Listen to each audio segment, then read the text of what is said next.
আসসালামু আলাইকুম।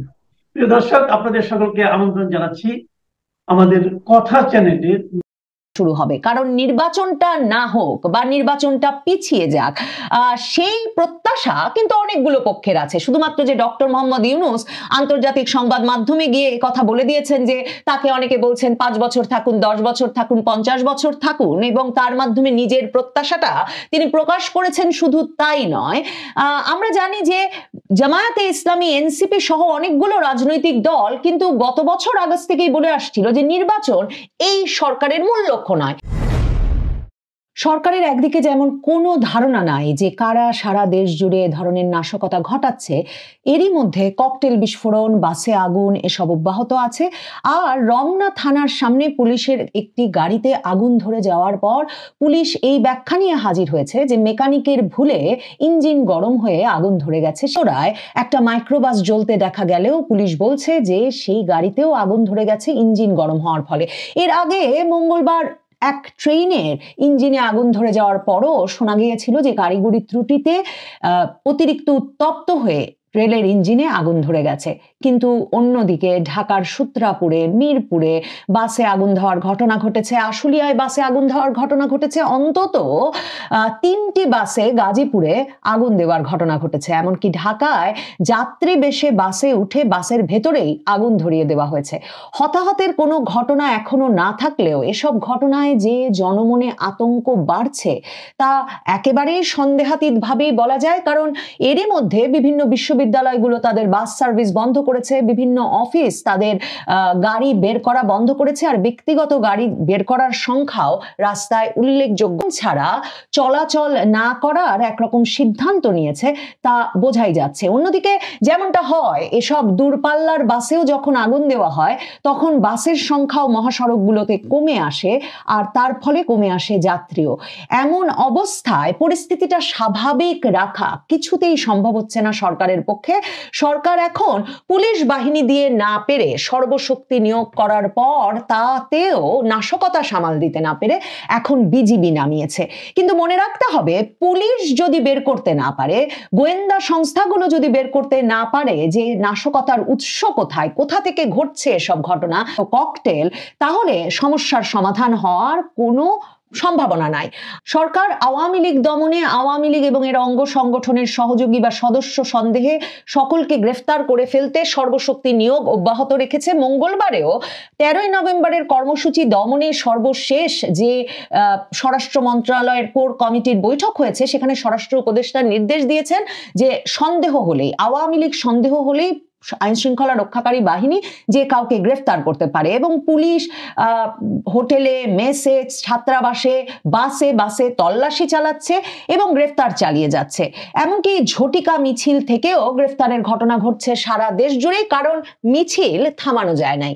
কিন্তু পুলিশ যেটা জানে না সেটা হচ্ছে নাশকতা কারা করছে। এই যে ছাত্রলীগ, আওয়ামী লীগ, যুবলীগ, আওয়ামী লীগের অঙ্গ সংগঠন সমূহের নেতাকর্মীরা গ্রেফতার হচ্ছেন, তাদের কারো কাছ থেকে এক অস্ত্র বা ককটেল বা দেশি বিদেশি কোনো কিছু, মানে নাশকতা সৃষ্টিকারী কোনো কিছু পাওয়া যায় নাই।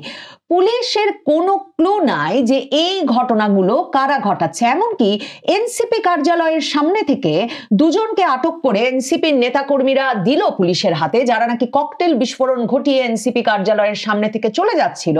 তারপর শোনা গেল আটককৃতদের মধ্যে একজন শিবির কর্মী, কিন্তু পরে পুলিশ বলল, রিউমার স্ক্যানারের মাধ্যমেও বলা হলো যে এটা ছড়িয়ে পড়া গুজব, ওই আটককৃতরা শিবির কর্মী নয়। তবে আটককৃতরা কারা, কার নির্দেশনায়, কার অঙ্গুলি হেলনে বা কোথায় তৈরি ককটেল এসে তারা কোথায় মারছে, এই বিষয়গুলো এখন পর্যন্ত পুলিশ জানে না। পুলিশ যে কিছুই জানে না, নিয়ন্ত্রণে রাখতে পারছে না, তার প্রমাণ প্রধান উপদেষ্টার গ্রামীণ ব্যাংক অফিসে ঘটনা ঘটলো সোমবার। আরেক উপদেষ্টা ফরিদা আক্তারের প্রবর্তনার সামনেও, মানে তার ব্যবসা প্রতিষ্ঠানের সামনেও ককটেল বিস্ফোরিত হলো।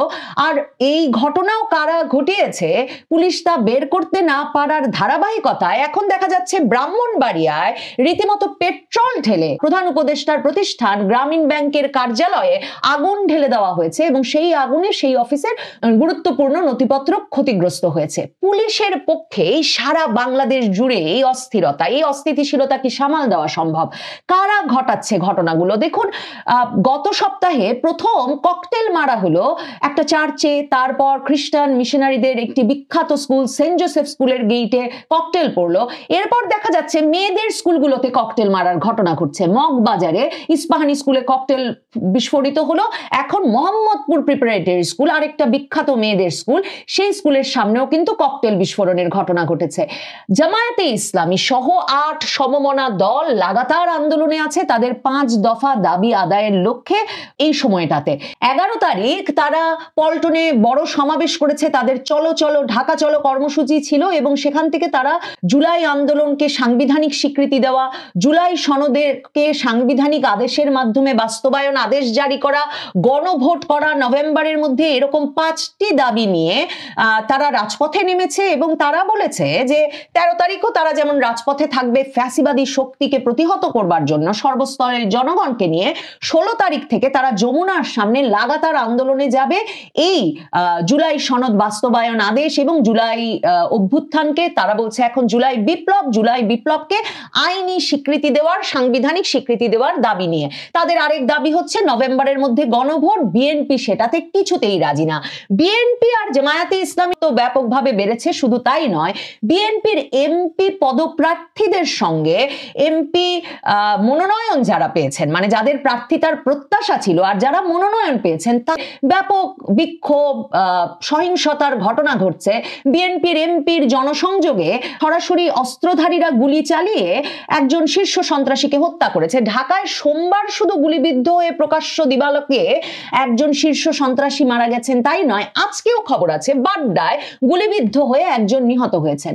এসব ঘটনাগুলি প্রমাণ করছে যে অস্ত্র ব্যাপক পরিমাণে আছে ব্যাপক পরিমাণ ককটেল এবং আছে বিবদমান পক্ষগুলো যারা একে অপরে প্রকাশ্যে আন্দোলন করছে।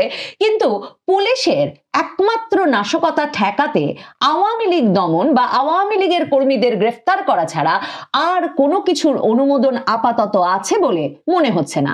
অনেকেই মনে করছেন, বিশ্লেষকদের অনেকেই এই আশঙ্কা দীর্ঘ সময় ধরে করছিলেন যে বাংলাদেশ জুড়ে যে পরিমাণ অস্ত্র আছে 2024-এর জুলাই আগস্টের পর থেকে, এই অস্ত্র কোন সময়ে বের করে সত্যিকার অর্থে একটা দেশব্যাপী সহিংসতা ছড়িয়ে দিয়ে নির্বাচনটাকে একটা অনির্দিষ্ট সময়ের জন্য বানচাল করে দেওয়ার প্রচেষ্টা শুরু হবে। কারণ নির্বাচনটা না হোক বা নির্বাচনটা পিছিয়ে যাক, সেই প্রত্যাশা কিন্তু অনেকগুলো পক্ষের আছে। শুধুমাত্র যে ডক্টর মোহাম্মদ ইউনূস আন্তর্জাতিক সংবাদ মাধ্যমে গিয়ে কথা বলে দিয়েছেন যে তাকে অনেকে বলছেন 5 বছর থাকুন, 10 বছর থাকুন, 50 বছর থাকুন, এবং তার মাধ্যমে নিজের প্রত্যাশাটা তিনি প্রকাশ করেছেন, শুধু তাই নয়, আমরা জানি যে জামায়াতে ইসলামী, এনসিপি সহ অনেকগুলো রাজনৈতিক দল কিন্তু গত বছর আগস্ট থেকেই বলে আসছিল যে নির্বাচন এই সরকারের মূল লক্ষ্য নয়, এই সরকারের মূল লক্ষ্য বিচার সংস্কার। কাজে নির্বাচন নিয়ে আবার প্রশ্নবিদ্ধ করেছে এই রাজনৈতিক পক্ষগুলো।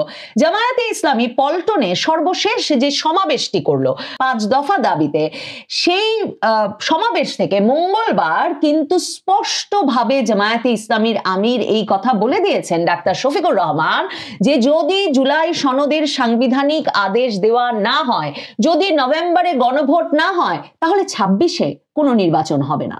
26-এ নির্বাচন এখন পুরোপুরি নির্ভর করছে নভেম্বরে গণভোটে বিএনপি রাজি হয় কিনা। নভেম্বরে গণভোট না হলে জামায়াতে ইসলামী স্পষ্টভাবে জানিয়েছে 26-এ নির্বাচন হবে না। আবার জামায়াতে ইসলামীর নেতা আজাদ সাহেব স্পষ্টভাবে বলেছেন যে বিএনপি যদি বেশি সংবিধান করে তাহলে 29 সাল পর্যন্ত কোনো বিএনপিরই সবগুলো পক্ষ নির্বাচন চাইছে ফেব্রুয়ারি মাসেই। এমপি পদে মনোনয়ন প্রত্যাশী ছিলেন যেই ব্যক্তিরা এবং যারা মনোনয়ন পান নাই, তারা কেন নির্বাচনটা হতে দেবেন? তারা তো এখন সেই 2024-এর আগস্টের পর থেকে ক্ষমতার ভাগাভাগির মধ্যে তারাও ছিলেন। একটি এলাকায় কোনো ব্যক্তিকে তার এমপি মনোনয়ন দিয়ে দিচ্ছে, তখন অন্য যারা মনোনয়ন প্রত্যাশী ছিলেন তারা তো ওই এলাকায় নিয়ন্ত্রণ হারাচ্ছেন, তাদের আধিপত্য হারাচ্ছেন এবং তারা যে ধরনের ব্যবসা বাণিজ্য বা আয় রোজগার করছিলেন সেখানে সেই উৎসগুলো হারাচ্ছেন। কাজেই সশস্ত্র সংঘাত হচ্ছে। এমন অবস্থায় নির্বাচন যে কে চাইছেন কে চাইছেন না বলা মুশকিল। কাজেই সহিংসতা সারা দেশে ছড়িয়ে পড়লে আসলে কার কার লাভ, এর মধ্যে দেখা যাচ্ছে সরকারের লাভটাও কম নয়। কারণ এই সরকার তো অনির্দিষ্টকালের জন্য ক্ষমতায় থাকতে চায়, কারণ যে ক্ষমতার ভাগাভাগির রাজনীতি চলছে সেই ভাগাভাগিতে এই সরকার, প্রধান উপদেষ্টা মণ্ডলী প্রত্যেকে সেই লাভের ভাগিদার। কাজে কেউ লাভ ছাড়তে চাইছেন না, বরং এই সময়টায় একটা অস্থিরতা তৈরি করে ককটেল ফাটিয়ে আগুন লাগিয়ে জনমনে আতঙ্ক সৃষ্টি করে এর মধ্যে কিভাবে নির্বাচন অনুষ্ঠিত হতে পারে এই রবটা যদি ছড়িয়ে দেওয়া যায়, তাহলে সত্যিই তো জামায়াত নেতা পর্যন্ত 2029 সাল পর্যন্ত এমন একটা ভাগাভাগির ব্যবস্থা তো চালিয়েই যাওয়া যেতে পারে। এসব পরিস্থিতি বিবেচনায় এই প্রশ্নও মনে জাগে যে আসলেই সরকার জানতে চায় কিনা কারা নাশকতা ঘটাচ্ছে, সরকার জানতে চায় কিনা ককটেলগুলো কোথায় তৈরি হচ্ছে আর কারাই বা দিকে দিকে ককটেল ছুটছে। সরকার সত্যিকার অর্থেই জানতে চায় কিনা যে এই অস্ত্রবাজি থামানোর যে প্রধান এবং প্রথম কাজ অস্ত্র উদ্ধার, সেই অস্ত্র উদ্ধারে কেন আইন শৃঙ্খলা রক্ষাকারী বাহিনীগুলো সাফল্য পাচ্ছে না, নাকি সরকার চায় যে যেমন পারুক বিবদমান পক্ষগুলো নিজেরা লড়াই করে নিজেরা সহিংসতা সৃষ্টি করে একটা